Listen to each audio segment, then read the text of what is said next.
Hello, warriors. How's everyone doing today? Everyone doing all right? Hi, Didier. Kevin, how are you? Alexander. Forex gal, I'm okay. Oh, thank you, Arena. Sinatra, Hugo, everyone. Some interesting action here on the Dixie. Right here held 61.8. It's really got to dig its heels in. Hello, Hugo. A lot of people will, if we close under 90, are going to be pretty bearish at dollars. So even if this was a high up here, everyone see it up here. I'd be careful being short Dixie right now. Okay, because we could rally, get some type of retracement here. So you look at it on the 15-minute, really came off 61.8 like a bullet. So be careful about that if you're a bear. S&Ps are trading in little dots when you look at, like 2-hour or 4-hour charts. Actually, it didn't blow out the 4-hour divergence. Remember last week when we were in this triangle? I thought that we would break out. It happened on Friday. Okay, so, if this is a fifth wave out of a wave 4 triangle, it should be close to terminating in here. It didn't confirm on the 4-hour. It didn't take out this high. It tried to, it could, but it hasn't, Amira, on that. Okay. I know it's a little late, but this rally to $28 silver is firmly being rejected. Gold just got killed. And a lot of that has to do with yields, okay? But yields look a little bit overdone. And with that, the yen is acting like it wants to make a new high. It's a delayed reaction, but looks like it wants to here. We'll see. Euro outperforming cable for the first time, but maybe this isn't irregular and there still will be a break to buy. So I'd be careful about shorts in the dollar. Look at Aussie tried to make it to new highs, and I think it missed by, high was 05 by about 15 pips. Yeah, high 78.20. And it didn't make a new high, so you can't call it a divergence because it didn't make a new high. But, definitely struggled to do it, although it was buoyant here. I'd be careful. Okay. The confirmed low in the 4-hour. Okay, let me take a look. You're talking about this down here? Yeah. Anyway, I'd be careful regardless. So if you're calling this a confirmed low, right, that's a little mentoring for free for you, because I know you like that for free. So if you think this was confirmed, was this confirmed? It may have been confirmed here. Okay. So we no longer have a confirmed low. We actually have a divergent low. It doesn't show up as well on this as it may like off something shorter term, but actually shorter term, it didn't diverge. 1 hour did. Okay. So S&Ps, this could be the week for a reversal week. Remember last week, besides a triangle, we had, I was talking about Friday was supposedly going to be an exhaustion time to mark signal. So maybe it's stretched an extra day or so. Of course, we have to do a lot more damage. The off number, coincidentally, is 39.20, I believe, for the week. Just check it out. So it's this high right here. Oh, 38.91, which is interesting because 38.91 happens to be back down here on this formation. Okay, 38.90. And for super bears, that just, you know, I call this bear porn. Look at this red speed line and the 200-day intersecting all the way down here. So just something to think about, which everyone thinks would be impossible for it to correct back down towards 35, 3,400. One step at a time, one day at a time, we'll see. So actually selling off a little bit here. We'd need to close back under 39.40, I believe, to have a 2-day reversal in S&Ps, but it's probably my highest conviction trade right now. Okay. And if that's going to happen, we should at least get a bounce in the dollar. Oil up against some pretty significant bear porn. Yeah. BEAR. Not the kind you watch on your computer. How are you, brother? So this has really been a tremendous move in yields. You know, when you think about it, they've almost tripled, right? From 0.4 to 124 is a tripling of rates over the summer. And I have to think that that has something to do that's going to have something to do with valuations. I mean, you can't value the market the same way with a 10-year at 50 bips as you can at 125. So we'll see. And that's about it. I mean, the one significant hit so far today, log it. Variables, they still do variables? I don't know.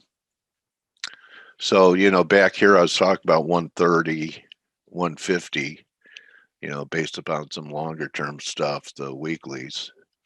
You know, here was the previous low before the big meltdown. So that comes in around 144. But short term, it might be close over. Look at that. Right. So we'll see. Okay. And I'm going to bring Blake in here and see what he has to say about the euro and everything else he's watching. Cable finally looks like it's, you know, could be succumbing. It's got some. Hey, good morning, Dale. Hey, how are you, buddy? Oh, A little doing bit of fine. Just divergence in cable here. Yeah, what's that? just a little bit of divergence in cable here. You know, everyone's waiting for a break to buy it. You know, I tried to sell it a few times, and here we are. I think some of our work by our Elliotician and stuff said we could get up towards this 139 level and to be watching it, but you need to see it take out 137 to get bearish. So Yeah, you know, and I tweeted that out this morning regarding the sterling. It, you know, we completed the AB equals CD. You know, if you guys okay, use nice. ForexAnalytix, you already knew that this was setting up, you know, days ago. I mean, we've Right. been talking about the bull flag pattern. Well, Right. you know, go back to yesterday. You know, you go back to the previous chart. I'm sorry, that we'll have to go back to yesterday here. This is the daily chart from last night. You know, we were targeting up here, and now we completed it. So now that it's here and it's coming off, I mean, we should find some support down here. This is and I can grab this right here. This will be 138. If you guys recall, this 138.50 level, and it's going to be pretty big on the way back down. I don't think I'd be shorting the sterling, but you got to be looking at it as, you know, a possible long up there. And then the big breakout point was really 137.50. It could slip down there. I mean, and I guess it depends where the dollar goes, because if you look at the dollar, Dale, Yeah, you know, the dollar actually is holding the 618 retracement. right. I brought that up. Yeah, it came Yeah, off I like mean, a this rocket. is a big deal, and you know, I think it's bearish while we're below here, but you know, we could risk a little bit of a squeeze since we've held the 618. We've actually held the shoulder of the inverted head and shoulder pattern, so it's not negated yet. It's close to it, but it isn't yet. And you know, I mean, what if we get a little bit of a bounce here? I mean, you know, it's possible. I think a lot of people are bearish the dollar Oh yeah, because of the move that we've seen in equities. So people have been really leaning on the dollar, you know, as stocks have come down or gone up, excuse me. But how about if that, you know, those flows reverse a little bit? If we see equity markets come down, it is Tuesday, right, Dale? it is Tuesday. It is Yeah. turnaround Tuesday, and you know, the markets are kind of enjoying a big move. One of the things that I mentioned to our traders yesterday, and this was during the daily roundup, and it's what's happened is interesting, because here we are exactly where I thought we'd be, but we actually dipped a little further than I thought in the dollar. And what I told everybody, I guess we can just start. We'll just go here with the dollar index. If you were on the daily roundup, I said, okay, here is, let's see here. Here is the gap, right? Here's the gap for the dollar, weekend gap. And I said, it's interesting, you know, we have a holiday a lot of times in the dollar, or, you know, whatever asset you're looking at. We have a weekend holiday, you'll see the dollar move, and then, you know, we'll eventually, you know, come back and fill that gap to the where we started the weekend. In this case, we dipped a little bit further, and we're trying to go ahead and fill that weekend gap already. That happens quite a bit. You know, it's like when you don't have a lot of participants, or not the full participation of the market starts to move, and then will reassert itself to the opening price. Excuse me. And so I think that's what we're doing right now. Will the dollar continue higher? I think all of that really has more to do with what happens with equities at this stage in the game. But also, one of the things that I wanted to mention really quick before I turn it over to Stelios and Steve is Bitcoin. I mean, Bitcoin just ripped to 50,000. I think a lot of people were so excited about Bitcoin at 50,000, but one of the things that we've been monitoring is this, you know, ascending channel. So, and this is also 161% extension of the last move lower too. So keep that in mind, guys, especially if you haven't been following the Bitcoin, you know, analysis here. If you take the move from, you know, all of January, right? This is an hourly. So let's go over to a 4-hour. This is the move lower in January. We're at 161% extension. Relative strength is very divergent, so it's not following price, which doesn't mean that it can't go higher. It just means that you have to be really careful buying it. So, you know, you can see the rallies are kind of getting stuffed. You're seeing sellers come in. Relative strength is diverging. So if I was going to play Bitcoin from here as a trader, I would just be buying support. I'd buy support down here at, you know, 46, you know, 500, somewhere around here. I'd rather be a buyer down here than trying to chase it up at 50,000. You know, 50,000 is going to be a big number. It's a psychological number. It's a round number. Everybody's looking at it. So there's bound to be a lot of sellers around here. It should probably break. If it's going to continue higher, it's going to break through the 50,000 on its way to 100,000, but it's going to need a couple of tries going through here, in my opinion, because it's a big level. So, you know, if you want to be playing Bitcoin to the long side, try buying dips instead of buying into these rallies, especially when relative strength is diverging like it is. So anyway, just some food for thought there. I want to bring in Stelios and Steve here just momentarily, but I want to also point out really quick, as the cable continues to move higher, the Aussie is kind of struggling. So just keep that in mind, that this is more of a,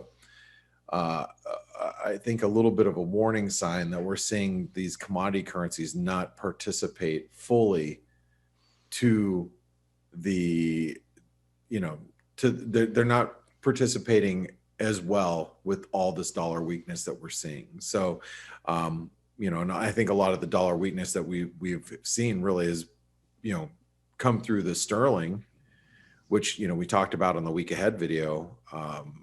But now that the sterling might be pulling back a little bit, what happens to all the other dollar pairs that really couldn't move much? So anyway, just some things to think about. So Steve, Stelios, you guys are in winter wonderland over there, and while you guys are coming in, Steve and Stelios, I gotta show everybody what it looks like in your neck of the woods. Go for it. Yeah, this is just see if I can pull up a picture here. This is Greece. What the heck? This is the biggest snowfall I've seen in my life in Athens, and I'm 49, almost 50. Global warming. There you that go. is not, well, hey, don't joke about that, because where I live this summer will probably be 122. So I think it's just more extremes, right? Exactly. Global warming has made things more extreme. But I mean, we haven't had such a snowfall since 2004. That doesn't mean anything. I mean, every many years you get like a few days. This is the warmest winter I remember in my life. So far, with the exception of the snow we have now, which is expected to last like 2 to 3 days maximum, and then we're going back to like spring weather. We haven't had, in essence, winter more than 5 days during the whole winter. So it's the hottest. I mean, we might be having now snow like for 2-3 days, but it's going to be the warmest winter I remember in history. So yeah, I was going to say, just because as you guys are listening in at home, I work with Stelios and Steve and the rest of the ForexAnalytix team, and he has been showing us pictures of them at the beach. Yeah, even maybe even during Christmas, actually, we were spending Christmas, at the beach, even though it's you guys might be in jeans and sweatshirts, but still, that's pretty warm. So so I know it's just more erratic, this weather. Anyway, so hopefully your kids are having a good time with this. They are. All right. So what do you guys make of the price action? The market's come back, excuse me, we're back. The U.S. is back in the saddle during North American session. We're seeing a big reversal in the dollar index today. And I'm going to point out something in just a second, but you can see the dollar index, really big, hourly candles here. We're not too far from taking out resistance or the highs of the session, which would be around 90.40. But the one thing that's on my mind today is yields. Yeah. Now, I don't know if you guys have seen this, but if you talked about it. Oh, yeah. You did talk about it. But go ahead. I want to hear your take on it. Yeah. Well, first of all, we've got the 10-year yields. We got real yields really rallying here, and you can see we've broken out this, bullish wedge pattern, held support. We're breaking out, and we're testing 161% extension of the really last big move lower. But in essence, the 38% retracement really comes in around 145. And I've been really more of a advocate of the market's not going to care a whole lot about this, rally in yields until we reach about 1.5% in the 10-year, which will be that previous support should act as current resistance. That's where the market's going to start to care a little bit more. What do you guys think here? Well, personally, I think yields are something very important. We saw in 2018, late 17? Yeah, when they caused like a little taper downtrend. tantrum. Yeah, exactly. And when yields go up, it's going to be danger for risk assets. I personally think inflation is coming. It's actually funny because a guy, a very well-known guy at Bloomberg, wrote a piece about inflation this morning and said, oh, there's all these people who are saying we have inflation, but really we don't, because look, there are items which are running at above average inflation and items which are running at below. So, what are you talking about? It's all good. And I'm like, and he actually posted the chart of individual items and what inflation they had. And on the top side, you had, all the things you don't need, like, healthcare, education, food, energy, housing. And then on the bottom side, the really negative ones was, TVs and computers and this. So he goes, oh, it's okay. Some things are above, some things are below. I'm like, are you serious? Yeah. Are you serious? Worst case scenario, if you get cancer, you'll buy a new television. Yeah, exactly. So I think inflation is coming. I think inflation is already quite a bit higher than reported. And it's something that you cannot avoid when monetary supply is being pumped and increased at such a level, at such an unprecedented rate. You're going to have that. And you see, obviously, asset price inflation come through first, and then you're going to see it come through in CPI, etc. The big difference now, Stelio, is that productivity is seriously going down due to COVID, but disposable income has not really gone down. So, there are still a lot of people that get money that they can spend from the government, etc., while they've completely stopped contributing in producing stuff and adding to the pie of goods. Yeah. So that will immediately actually spike inflation in everyday products. Yeah. And if you notice, the trade deficit has also like exploded higher, which makes sense. And there are a lot of people that are like saying stupid things like, yeah, okay, trade deficit is going down because we have COVID. I mean, like, COVID is a US phenomenon, not a global one. You know what I mean? Yeah, good point. I mean, COVID would be an amazing excuse if it affected one side of the world and not yeah, the whole world. If, let's say, US had COVID and China didn't, or let's say if US had COVID and the rest of the world didn't, then you could, seriously say that, obviously we need more imports currently because people are not working to produce locally stuff. But COVID has affected the whole planet, and still the US deficit is the one that gets worse and worse. Yeah.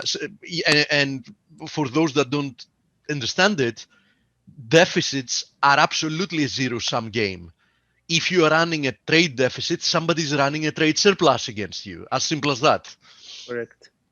Forex Gal actually says there's no inflation. It's just the cost of living that's rising. That's a good one.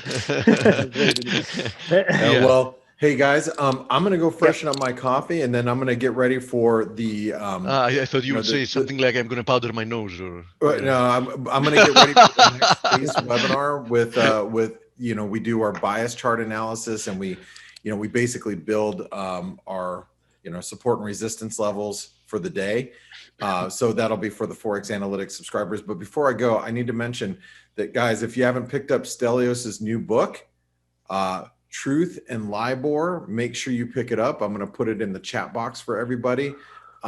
So you guys pick up your copy. It's about $10. I mean, come on, help a brother out, especially if you listen to him every day. You've got to hear his story on what happened with LIBOR. Maybe he'll talk about it a little bit later, but I know I don't want to take away any more time for the guests that are coming, and Steve and Stelio. So you guys have a great one. I'll catch you if you're a ForexAnalytix subscriber. I'll see you in about 45 minutes. And remember, if you want to try to get ForexAnalytix for free, visit our Forex sponsored page, and you can open a Pepperstone Securities account.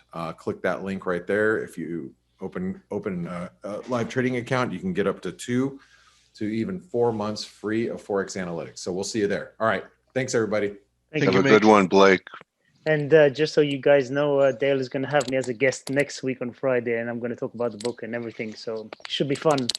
Yeah. It should be fun to get people to actually. Definitely a very interesting story. Yeah. And people, it's funny. and sad, but funny when you realize what's happening behind the scenes in these, with banks and regulators and all that. It's scary. Anyway, it is what it is. You came out a better man for it. Well, I have to admit, I was lucky. I've raised my kids myself, and I've, Yeah. I'm lucky. Let's put it that way. I couldn't be happier. So we talked about yields a little bit. We talked about Bitcoin. Yeah, 50,000, 100. Same thing. Risk assets not doing much. The dollar. I mean, the dollar. Blake talked about the dollar, but it's not doing that much today. Like 0.1, 0.2% down, up. I don't see any big changes in the big picture. Oil I is don't see something. anything to write home about, Stelio, and especially if somebody is referring to the yields as a driver, which of course they are, although not nominal yields. Yeah. You talked about inflation expectations. University of Michigan shows that inflation expectations among citizens are the highest they've been in 6 years, by the way, which means that even because they buy groceries. Even simple citizens that don't necessarily understand much economics are expecting that inflation is going to spike higher than they've expected it to do during the past 6 years. So even if we talk about nominal yields, look at where nominal yields are in comparison to the lows, right?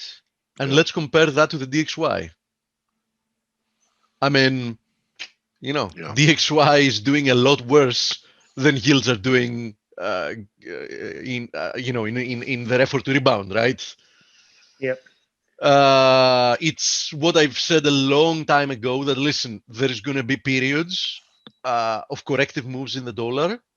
At some point, there will definitely even be some kind of a sharp squeeze to get rid of gathered up positions in the short side of this market. But I don't see any fundamental reason why rebounds are not selling opportunities. Selling opportunities, yes. I really don't see why they aren't. I mean, I no matter how I twist it, and many of you know me. I mean, Dale has called me a cynic multiple times. I mean, I don't have bias due to my personal beliefs, because I'm always trying to see all the arguments in the market before I actually develop a bias. And there are many times that I have a position and I'll say that listen, I'm, for example, short or long that, but it doesn't look good at the moment, and technically speaking, blah blah blah. So fundamentally speaking, I really don't see any argument that makes any type of sense for a long-term dollar bias. So my bias remains short. So every rally, I think it's a selling opportunity, as simple as that.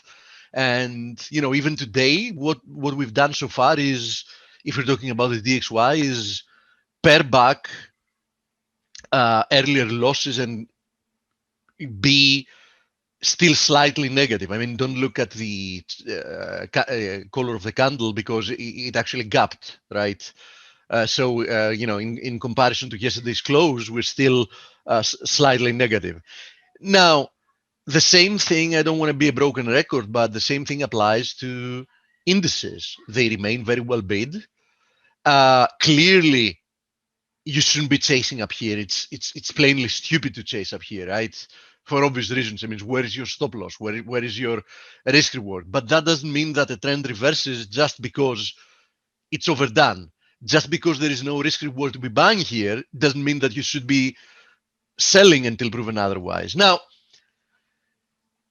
this chart of copper, as you see, looks eerily similar to the sorry, it's on a different tab, to the S&P and specifically the Nasdaq.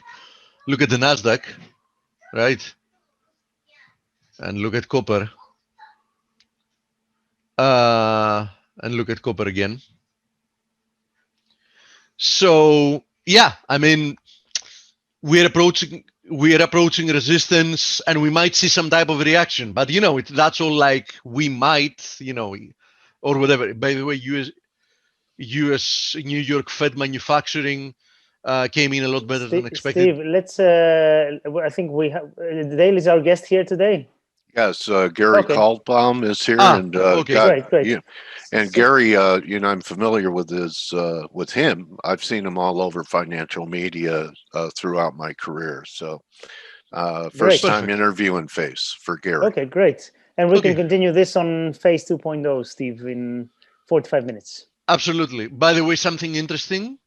Before I pass it over, look at the daily candlestick so far in the cable. And it's not that it's a gravestone doji at the moment. Just look at the place we're getting that once again. So, I remain cautious in the cable. That's my last comment. Okay. See you, those of you that are members of ForexAnalytix. See you in 45 minutes. Enjoy the interview, Dale. Thank you, Steve. Gary, I just asked you to unmute, and I want to welcome you to our community. Thanks for having me. It's quite the honor. It's great to have you, Gary. I mean, like I was saying earlier, I know you've been on Fox a lot. I think, I'm kind of an old guy. Used to be on CNBC as well. You're a veteran. You've been around for a long time. Do you want to share your screen? Are you going to be showing anything during our conversation today? It's a little green box that says share screen. Is it there? There it is. Okay, Excellent. yeah, semiconductors. So Gary, before we get to the markets, although you're a veteran that's been around for a while, everyone's younger than me.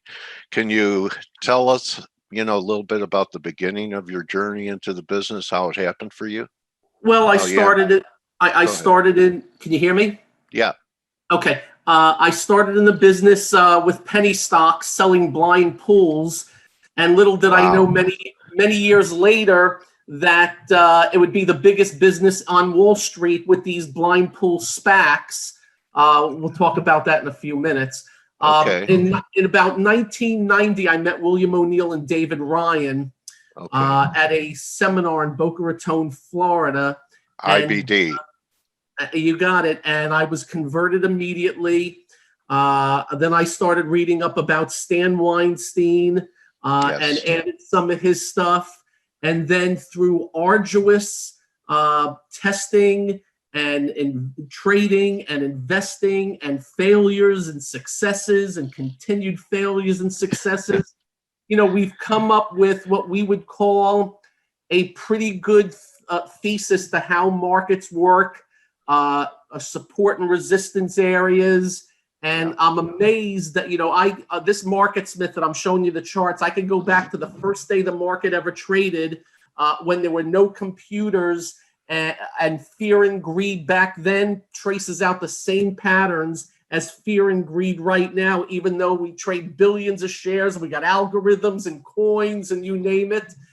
It's just absolutely amazing to watch and see. And when I go back to 1905, the fear and greed patterns are pretty much the same in bull and bear markets. Yeah, Jesse Livermore said that the name of the stocks may change, but human emotion doesn't. And that's why the markets are always the same. So, yeah, and great point. With this Bitcoin thing, I'll show you one chart in a little bit, but the GBTC, which is the touched the 50-day moving average within 20 cents recently, and boom, right off of it. And I'll get into it. The 50-day average is really the mainstay of everything I do based on its success throughout. Let me ask you this, Gary. After the COVID crash, I was looking for a retracement, but I didn't imagine what ended up happening. I couldn't imagine it back then. I thought maybe 61.8 back from the crash or something like that. So you talk about human emotions, fear and greed.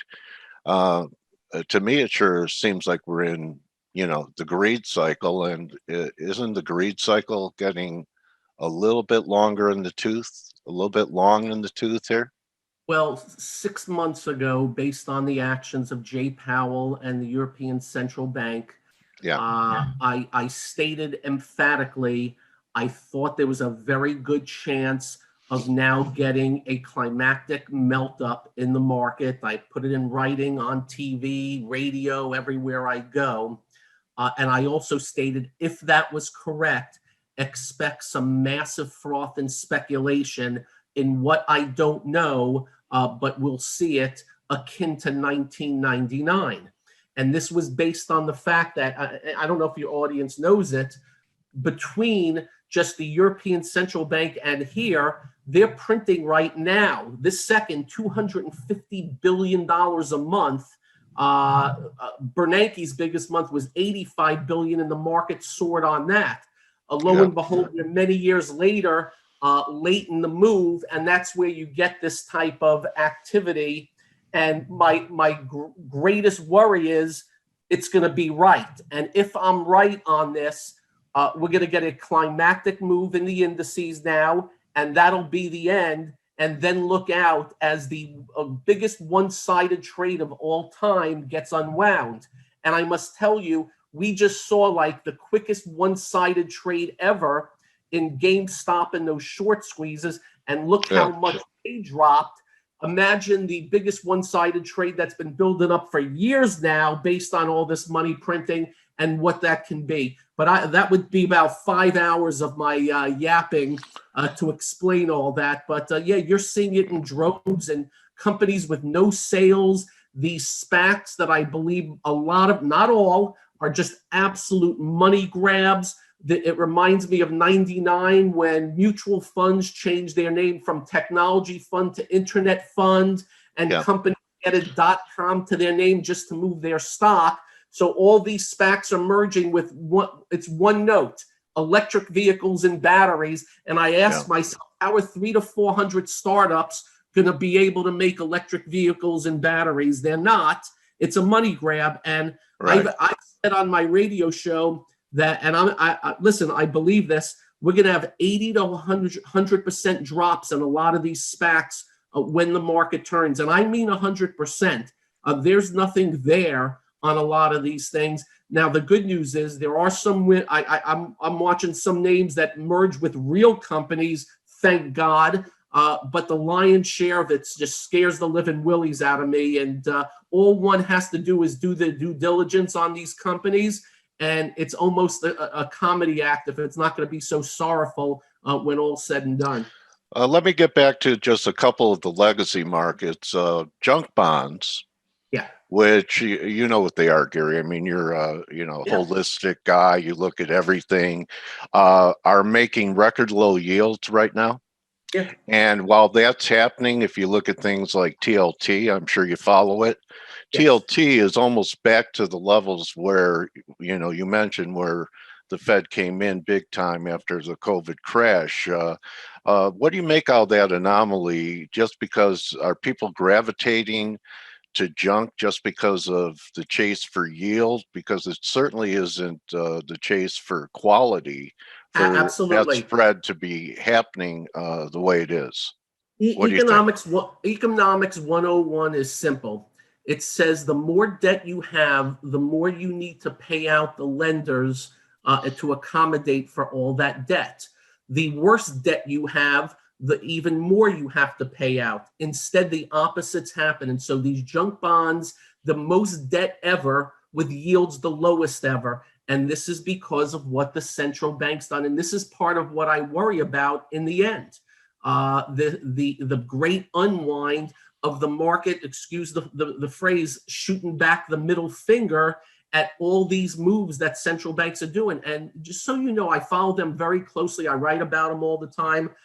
I would have never, ever thought that we'd get to 20 to 25 trillion of printed money. I would have never thought we'd have negative rates going even more negative. And I would have never thought just the US and Europe, 250 billion a month, they're going to print 3 trillion this year and telling us they're going to do it for infinitum.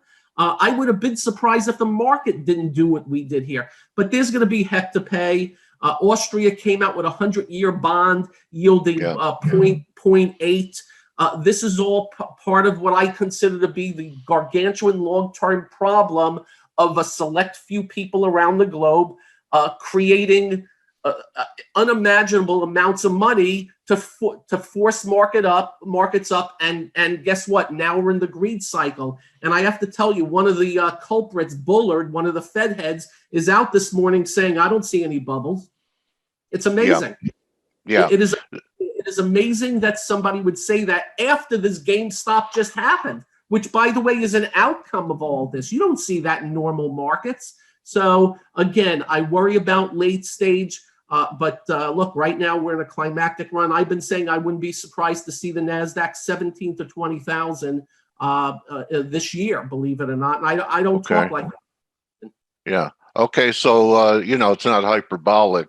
So with that statement, you feel there's both price and time left in this market. I know a lot of super bulls, they're talking like 4,600, which, doesn't seem that far away when you're knocking at the door at 4,000 S&Ps, thinking that this bull could last another year or two. Do you think that we bought enough time for a couple of years to muddle through this? I don't know about time. Okay. To me, we're seeing a lot of climactic moves individually and sector-wise right now. And just so you know, in '99, the climactic move did not include the Dow or the S&P.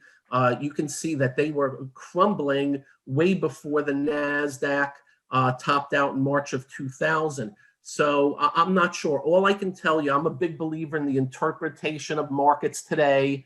We're in a bull market. The semiconductors I follow judiciously because they have led up and down for decades. I think 95% of the time they have been in the lead. I put up the stocks first because you can see here how strong it is. And we can talk the fundamentals and shortages, but I care about price first and foremost. I noticed you put up the relative strength, and that's Bill. I first learned about, buy the relative strength leaders, and you could do it even in currencies on anything. Oh, yeah. Yeah. So you identify what the relative strength is, and you buy those on weakness, and you also identify the relative weakness, right, Gary? So that to short, you could short them on strength. Absolutely. Look, there's two lines. It's easiest to isolate strength when the market's weak, and it's easiest to isolate weakness when the market's strong. So right now, it is very easy to isolate where weakness is. I have to tell you, though, there's not a lot of weakness. I think we're in record territory, just by my measurements, about how many stocks in the market are trading in what we call uptrends above the 50-day moving average. I don't think I've ever seen it like this in decades on how many things, which is a great thing because there's profits to make, but it's a negative thing because when it turns, there's a lot of things that'll turn. But right now, I'm seeing nothing in the way of trouble this second. The worst thing I can say is the sentiment remains off the charts too bullish. The speculation and froth has, gone into the stratosphere at this point. Those are the negatives. The positives are price.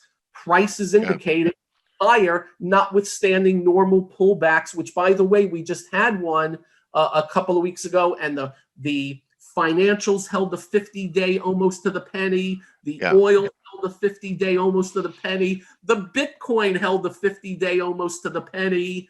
Okay, so you have a great line in the sand then. So if this recent move held the 50, say, for example, like you're an RIA, right, Gary? Yes.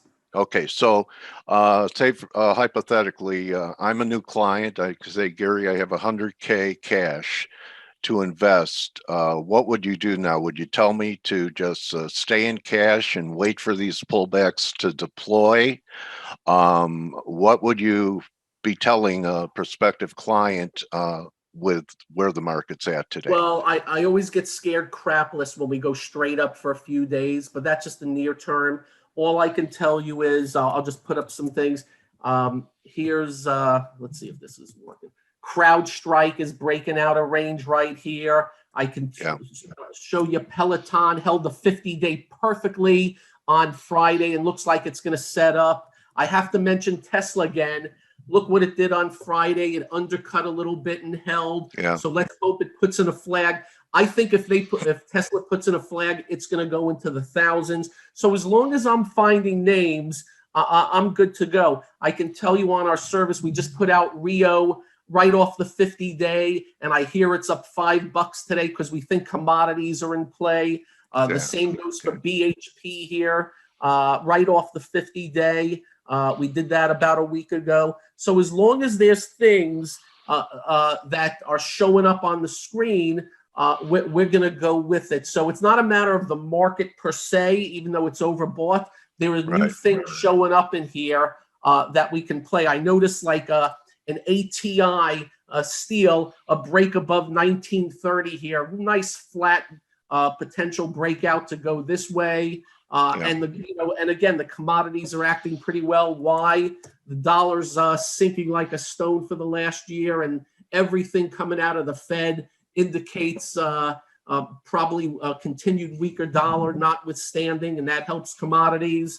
It helps everything, doesn't it? I mean, in 2008, the first 30% rally from March of 2009 was mainly nominal gains. The dollar dropped 30%. The market rallied 30%. So, a weaker dollar is a tailwind is what you're saying for everything. Yeah, and here's like the OIH. I'm showing the ETF. So I held the 50 here. Now looks set up to move out. The big oil, the XLE, is going to move out to the upside here. So there's your oils also. Again, I'm not finding much.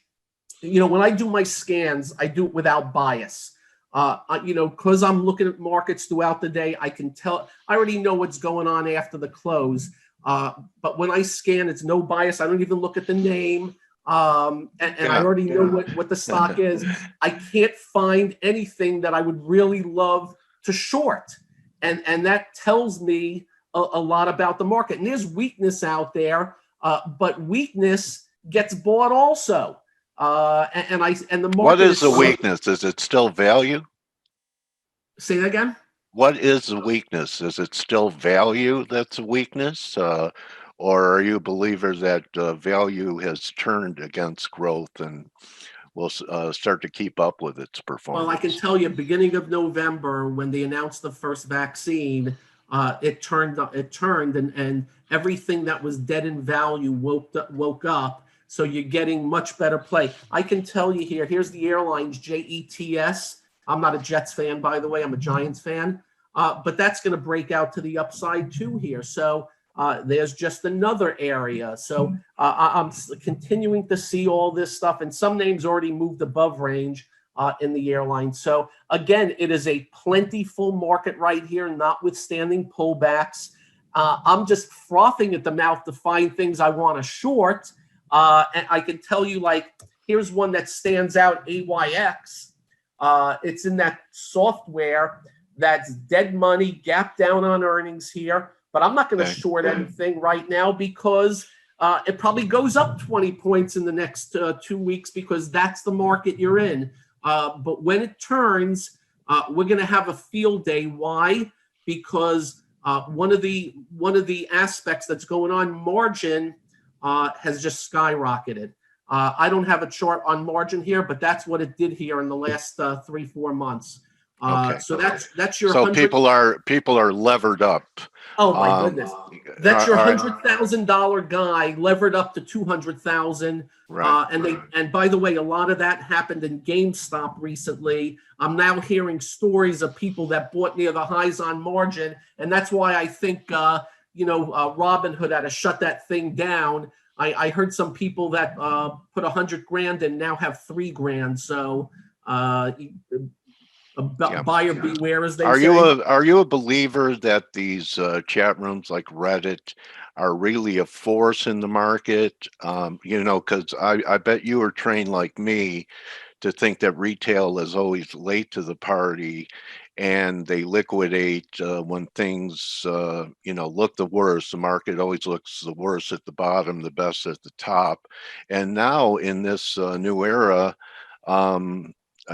these social networks seem to be able to flex their muscles. Are you a believer in that, or you think that's just a cover story for hedge funds doing whatever they want to do and then pinning it on a chat room?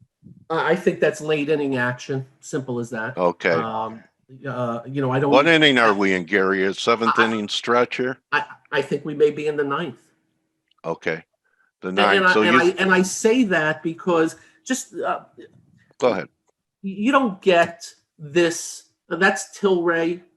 Yeah. That type of move right there. Yeah. That just reminds. That's FUTU, and this one has fundamentals. These type of moves, and I'm not saying they're not going higher. And then one of the big things that's going on right now, just so you know, this is MarketSmith. It used to be the daily graphs. And what's in there, they have this thing called the printed product index. It's about 1,700, 1,800 stocks. And what usually shows up are relative strength, the great companies. All I can tell you in the last month, 50-cent stocks are showing up in droves that are going to $3, $2 stocks going to $6.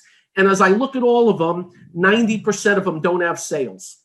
And what that reminds me of is late inning froth and speculation. So I think there's just a lot of that going on here. Maybe we're in the eighth and there's more to go. I just think, I said it 6 months ago that I thought we were going to get it. I think we're in the midst of it. And I've been going back to 99 and studying it like a madman. I have to tell you, a lot of these moves have blown away 1999. And it's just so surprising because you never think you're going to get that again. But with the SPACs and people buying at any price, even with companies not even in there, with the penny stock move, with the leverage. Yeah, everything. I don't know if you know this. There's been 500 secondary offerings by companies in the last 4 months. Wow. IPOs that are coming out at just ridiculous valuations. And they're able to because the market itself and the greed have made it the norm. I just think this is all adding up, and I'm playing it, and I'm buying things, and I'm invested. But when we get that climactic move, I'll be ready, and because I think it's going to be swift to the downside. You don't do time, but do you do price? You have any price levels in mind for, say, the S&P, where it might, are you looking like you brought up NASDAQ? 20,000, 18 to 20,000. What's that? 5,000 S&P? Yeah, honestly, I don't have a price or time just yet. But what I do is, I'm constantly going back. This is the NASDAQ back in, back in 2000, and I keep paying attention to that. Here's the SOX back in 2000. I pay attention to that, and you can just see how you got this and then you got this. Right. We're seeing a lot of that, right? We're seeing a ton of that in individual names. If we get that in the NASDAQ, time's up. Okay. The difference between this time zone that you're showing is that it was mainly just equities and NASDAQ. Now it's commodities. Now it's crypto. Now it's everything bubble. It's different than the big difference, isn't it? And that's worrisome. Okay, so Gary, Gary, I've done 1,000 of these. Okay, these interviews, and I can always tell when I talk to somebody if they have a grasp on what's going on. And I'm so glad I reached out to you. For people that are listening live or see the video later, what's the best way they could continue to follow your work? I know you have a radio show. Yeah. You want to give people contact information or show your website would be fine at this time? The easiest is GaryK.com, and you can just email me through there. We have a big email service, and we do 2 one-hour webcasts each week showing you exactly what we're showing, and we cover everything. And I never thought I'd have to cover coins, but here's your Bitcoin, by the way, to the penny. Right. Bought it at 5. Hey, Gary, what do you think of this trade? I bought it at 5 and got out at 8. I've done that plenty of times. Don't sweat it. It was almost if I a go double. back on all my trades and never sold, I'd be Buffett right now. So you know, I'm always out to. I make the tough money. I get out, and then the windfalls happen. yeah. Anyway, and by the way, I know I sit here and talk about what I worry about, but right now you are in a. Notwithstanding, we can get a rug pull for a couple of weeks at any time right now. I'm looking for that from this week. I'm looking for, you know, maybe 3,500 in the S&P. Yeah, I think you can get one. I just, if you're not bullish here based on what I'm seeing, you're missing. So I'm buying anything that breaks out with stops as usual. The commodities look, the commodities look like they're maybe early stage. Yeah, especially the grains. I mean, you can't eat gold, you know. I was looking, by the way, gold is, I'm thinking that maybe Bitcoin is replacing gold this second. I think gold will have its day again, but I have a sneaking, I would have thought gold would have been up another $2,000-3,000 right now based on the dollar. So I mean, that may be the coins. I don't know. But everything else looks in gear, right? Just about everything else, except IBM also. Well, it was really great to meet you. And you know what happens when you survive an interview with me, and I know you're a pro, you go both ways on a microphone. You're by microphone sexual, you could go either way. You become my trading warrior, brother, because we go through the same battles every day. So my goodness gracious. Yeah. By the way, just one last note. Go ahead. The best thing everybody can do right now is make a list of stuff that ain't working. Those will be your best short opportunities when this ends. Like IBM is like one of the tops for me here. I think that thing goes under 100. If of course, if nothing changes. Again, when things are so strong, isolate the weakness, and I'm going to be ready for the short side when I think it's time. So just a little word of note there. Great interview, Gary. I'd like to ask you to come back maybe in the spring. We'll see, maybe May, and see what's happening with this euphoria, see if anything has come around to pop it. So I appreciate you giving us your time, because, you know, that's your most valuable currency is, you know, money comes and goes, time is gone forever. Thanks for spending some of your time with us today.